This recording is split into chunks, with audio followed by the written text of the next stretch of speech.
রসুল বললেন, জিবরাইল, যখন তুমি প্রথম ওই তারকাটাকে দেখতে পেয়েছো, যখন আল্লাহ রাব্বুল আলামিন তোমাকে সৃষ্টি করেছেন, করার পর যে তারকাটাকে তুমি দেখতে পেয়েছো ৭০,০০০ বছর, ওই তারকা সম্পর্কে তোমার কি কোনো মন্তব্য আছে, কোনো পরিকল্পনা আছে? জিবরাইল বলতেছেন, ইয়া রাসূলুল্লাহ, ইয়া হাবিবাল্লাহ, না, আমার তো কোনো মন্তব্য নাই, পরিকল্পনা নাই। যখন আল্লাহ পাক আমাকে সৃষ্টি করেছেন, তখন আমি দাঁড় হয়ে ওই তারকাটাকে দেখতে পেয়েছি। রসুল বললেন, জিবরাইল, এই আসমান, জমিন, পাহাড়, পর্বত, জমিনটা সৃষ্টি করার ৫০,০০০ বছর আগে আল্লাহ রাব্বুল আমিন ওই যে তারকাটাকে তুমি দেখতে পেয়েছো, আল্লাহ রাব্বুল আমিন আমি বিশ্বনবীর রূহ মুবারক সৃষ্টি করেছেন। ওই তারকা ইসলাম আমি নূর এবং রূহ। বলেন সুবহানাল্লাহ। চ্যানেলটিকে সাবস্ক্রাইব করুন এবং পাশে থাকুন। ধন্যবাদ। হযরত জিবরাইল বলেন, জিবরাইল বলতেছেন, ইয়া রাসূলুল্লাহ, ইয়া হাবিবাল্লাহ, আমার বয়স কত, কয়দিন, এটা আমি বলতে পারবো না, তবে আমি এটার একটা দৃষ্টান্ত দেব, একটা জিনিসের কথা বলবো যেটা আমার মনে আছে। রসুল বললেন, জিবরাইল, কি বলবে? জিবরাইল বলতেছেন, ইয়া রাসূলুল্লাহ, ইয়া হাবিবাল্লাহ, যখন আল্লাহ রাব্বুল আলামিন আমাকে সৃষ্টি করেছেন, তখন সৃষ্টি হওয়ার পরেই আমি আরশের মহল্লার মধ্যে একটা ছোট্ট তারকাকে দেখতে পেয়েছি। এই তারকাটাকে আমি যখন দেখলাম, এই তারকাটা ওই আরশের মহল্লার মধ্যে ৭০,০০০ বছর ছিল। আবার যখন ডুবায় গেলেন, তখন ৭০,০০০ বছর ডুবায় ছিল। যখন তারকাটা একবার উদিত হয়, তখন ৭০,০০০ বছর এরকম থাকে। আর যখন অস্তগামী হয়ে যায়, এরকম যখন ডুবায় যায়, তখন ৭০,০০০ বছর ডুবায় থাকে। জিবরাইল বলতেছে, ইয়া রাসূলুল্লাহ, ইয়া হাবিবাল্লাহ, এখন আপনি হিসাবটা বাইর করেন, এই তারকাটাকে আমি একদিন নয়, দুদিন নয়, এই তারকাটাকে আমি ৭২,০০০ বার উঠা এবং ডুবা দেখছি। বলেন সুবহানাল্লাহ। যখন একবার থাকে ৭০,০০০ বছরের সমান থাকে, যখন ডুবায় যায় কত হাজার বছর? ৭০,০০০ বছর। হুজুর, একদিন নয়, দুদিন নয়, ৭২,০০০ বছর, এই ৭২,০০০ বার এই আমি তারকাটাকে উঠা এবং ডুবা দেখছি। এখন আপনি হিসাবটা বার করেন তো, জিবরাইলের বয়স কত? রসুল বললেন, জিবরাইল, যখন তুমি প্রথম ওই তারকাটাকে দেখতে পেয়েছো, যখন আল্লাহ রাব্বুল আলামিন তোমাকে সৃষ্টি করেছেন, করার পর যে তারকাটাকে তুমি দেখতে পেয়েছো ৭০,০০০ বছর, ওই তারকা সম্পর্কে তোমার কি কোনো মন্তব্য আছে, কোনো পরিকল্পনা আছে? জিবরাইল বলতেছেন, ইয়া রাসূলুল্লাহ, ইয়া হাবিবাল্লাহ, না, আমার তো কোনো মন্তব্য নাই, পরিকল্পনা নাই। যখন আল্লাহ পাক আমাকে সৃষ্টি করেছেন, তখন আমি দাঁড় হয়ে ওই তারকাটাকে দেখতে পেয়েছি। রসুল বললেন, জিবরাইল, এই আসমান, জমিন, পাহাড়, পর্বত, জমিনটা সৃষ্টি করার ৫০,০০০ বছর আগে আল্লাহ রাব্বুল আমিন ওই যে তারকাটাকে তুমি দেখতে পেয়েছো, আল্লাহ রাব্বুল আমিন আমি বিশ্বনবীর রূহ মুবারক সৃষ্টি করেছেন। ওই তারকা ইসলাম আমি নূর এবং রূহ। বলেন সুবহানাল্লাহ। চিৎকার করে আল্লাহু আকবার। দেখছেন তো, এই যে এইভাবে করে হযরত জিবরাইল আল্লাহ পাক পছন্দ করেছে, এটা আমি প্রশ্ন দৃষ্টান্ত দিলাম। তো আল্লাহ পাক এইভাবে করে যখন প্রশ্ন করছেন, তে আল্লাহ রসুল এইরকম জবাব দিয়ে দিলেন। তো এরপর আল্লাহ পাক বলতেছে যে আমি ওই বান্দাকে কি দিলাম, যে নবুয়ত দিলাম, যাতে করে সে কি করে, আল্লাহ পাক যাতে করে ওই সে কিয়ামতের দিন, সাক্ষাতের দিন সকলকে সতর্ক করতে পারে। বলেন সুবহানাল্লাহ। এ হচ্ছে মূল আলোচনার সাধারণ প্রেক্ষাপট। এখন এখানে আল্লাহ পাক বলতেছে যে আমি আমার বান্দার মধ্যে থেকে যা ইচ্ছা, তাহলে আমরা মুসলমানের ঘরে জন্মগ্রহণ করে ভাগ্যবান নাকি? আমরা তো ভাগ্যবান। আল্লাহ ইচ্ছা করলে হিন্দুর ঘরও দিতে পারতেন কিনা? তো সেখানে হিন্দুর ঘরে না দিয়ে আল্লাহ পাক আমাদেরকে কোন ঘরে দিয়েছেন? মুসলমানের ঘরে দিয়েছেন, মুসলিম ঘরে দিয়েছেন। এজন্য আমাদের কি, আমাদের তৃতীয় বক্তা থেকে শুরু করে কম বেশি সবাই আমাদের অতিথি এবং চেয়ারম্যান পর্যন্ত বলে গেছে যে আমাদের যত কিছু ইবাদত করি সমস্ত ইবাদতের মূল ডিউটি হচ্ছে নামাজ। লাগবে কি না? লাগবে। তো এই যে এখানে তাহলে আল্লাহ পাক পছন্দ করেছে, আল্লাহ রাব্বুল আলামিন পছন্দ করেছে বিধায় আজকে আমরা কি মুমিন মুসলমান মোত্তাকি গেছি। তো এই জন্য আমরা ভাই আল্লাহ তো ইচ্ছা করলে আমরা তো মায়ের পেটে আমাদেরকে বিকলাঙ্গ করতে পারতেন কি না? পারতেন। প্রতিবন্ধী করতে পারতেন। তা সেখানে একটা সুস্থ শরীর নিয়ে আমাদেরকে দুনিয়া পাঠাইছে। তা আল্লাহর হুকুম মানার দরকার আছে কি নাই? আছে। এখন যদি আমরা আল্লাহ পাকের হুকুম না মানি তাহলে কিন্তু আপনি কি করবেন? আল্লাহ পাকের কাছে সীমা লঙ্ঘন করবেন। কারণ আর এই সীমা লঙ্ঘনকারী যারাই করবে তারাই আল্লাহ পাকের কি জান্নাত যাইতে পারবে না। তো এখন ওই জায়গার বলছে রফিউদ দারাজাতুল আরশ, আল্লাহ পাক ওই জবাবটা আরে জায়গায় দিলেন। আল্লাহ রাব্বুল আলামিন বলেন ফাতাআলাল্লাহুল মালিকুল হাক্কু লা ইলাহা ইল্লাহু ওয়া রাব্বুল আরশিল কারীম। আল্লাহ পাক বলতেছে যে সেই শীর্ষ মহিমাময় সত্তা আল্লাহ পাক, সেই আল্লাহ সুবহানাহু ওয়া তাআলা একমাত্র মালিক এবং তারই ইবাদত বন্দেগী ছাড়া কারো করা যাবে না। তিনি হচ্ছেন সম্মানিত আরশের মালিক, বলেন সুবহানাল্লাহ। তো ওই আরশের মালিকের হুকুম মানার কি দরকার? অবশ্যই আছে। এখন যদি আমরা এই হুকুমটা আল্লাহ পাকের না মানি তাহলে আল্লাহর হুকুম যদি অস্বীকার করি তাহলে কিন্তু আমরা আল্লাহর জান্নাত কি পাবো? পাবো না।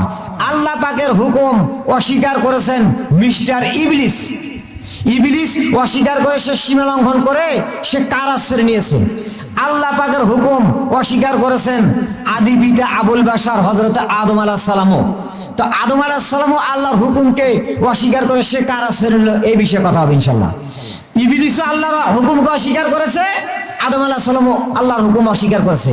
আদম আলাইহিস সালাম আল্লাহর হুকুম অস্বীকার করে সে কারাশ্রয় নিল, আর ইবলিস আল্লাহর হুকুম অস্বীকার করে সে কারাশ্রয় নিল। আল্লাহ রাব্বুল আলামিন যখন আদম আলাইহিস সালামকে সৃষ্টি করলেন, করার পরে সমস্ত ফেরেশতাদেরকে ডাইকা বলছেন উসজুদু লি আদামা, সিজদা করো। তো ফাসা জাদু সবাই সিজদা করলো। আচ্ছা বলেন তো ফাসা জাদু মানে কারা সিজদা করছে ওই সময়? কারা কারা? ফেরেশতারা। ওই সময় তো মানুষ ছিল না, ফেরেশতা দিয়ে আল্লাহ পাক সিজদা করেছে। ইল্লা ইবলিস সিজদা করলো না। তো আল্লাহ তখন জিজ্ঞেস করলেন যে আমি তোকে বললাম সিজদা করতে, তুই সিজদা করলি না কেন? তখন উনি যুক্তি দিলেন আর্গুমেন্ট পেশ করলেন, যুক্তি দিলেন যে আল্লাহ ওরে বানাইছেন মাটি দিয়ে আর আমারে বানাইছেন আগুন দিয়ে। তো আগুনের গতি হলো নিম্নগতি, আর আগুনের গতি হলো ঊর্ধ্বগতি, আর মাটির গতি হলো নিম্নগতি। তো ঊর্ধ্বগতি জিনিস কোনোদিন নিম্নগতি জিনিসের কাছে আত্মসমর্পণ করা, স্যালেন্ডার করা, পোস্ট অ্যান্ড সেন্টিমিটার, এটা আমার দ্বারা সম্ভব নয়। ইবলিস কি বললো? এটা যুক্তি দিয়ে বুদ্ধিজীবীরা আশ্রয় নিল। আল্লাহ বলতেছেন মরদুদ এখান থেকে বেরিয়ে যা। তাহলে ও কি হয়ে গেল? সীমা লঙ্ঘন করলো, শয়তান হয়ে গেল। এরপর আসেন আদম আলাইহিস সালাম কোন সীমা লঙ্ঘন করলে? আদম আলাইহিস সালামকে আল্লাহ পাক বানালেন, বানা পরে বলতেছেন যে আদম আবুল বাশার তুমি এই জান্নাতের মধ্যে চলাফেরা থাকা খাওয়া যা আছে সব প্রয়োজন তোমার দেওয়া হয়েছে, তুমি এই জায়গায় চলাফেরা খাও থাকা সব করো, কিন্তু খবরদার ওই যে গাছটা নিকট যাইও না।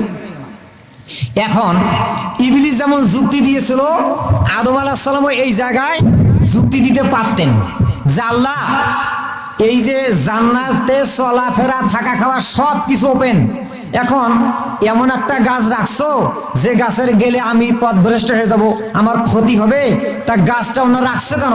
উকুড়ি ফেলে দিলে তো হয়ে গেল ভাই। এই কথাটা বলতে পারতেন কিনা? জবাব দেন, পারতেন কিনা? পারতেন। কিন্তু আদম আলাইহিস সালাম বলে নাই কেন? আদম আলাইহিস সালাম ছিলেন মানুষ। ওই যে আল্লাহ কি পছন্দ করেছে, আল্লাহ তাকে কি করেছে? চয়েস করেছে। আদম আলাইহিস সালাম তখন কি করলেন? ওই যুক্তি না দিয়ে আদম আলাইহিস সালাম আল্লাহর কাছে কি করলেন? স্যালেন্ডার করলেন, আত্মসমর্পণ করলেন। আল্লাহ ওইটা কি করেছেন?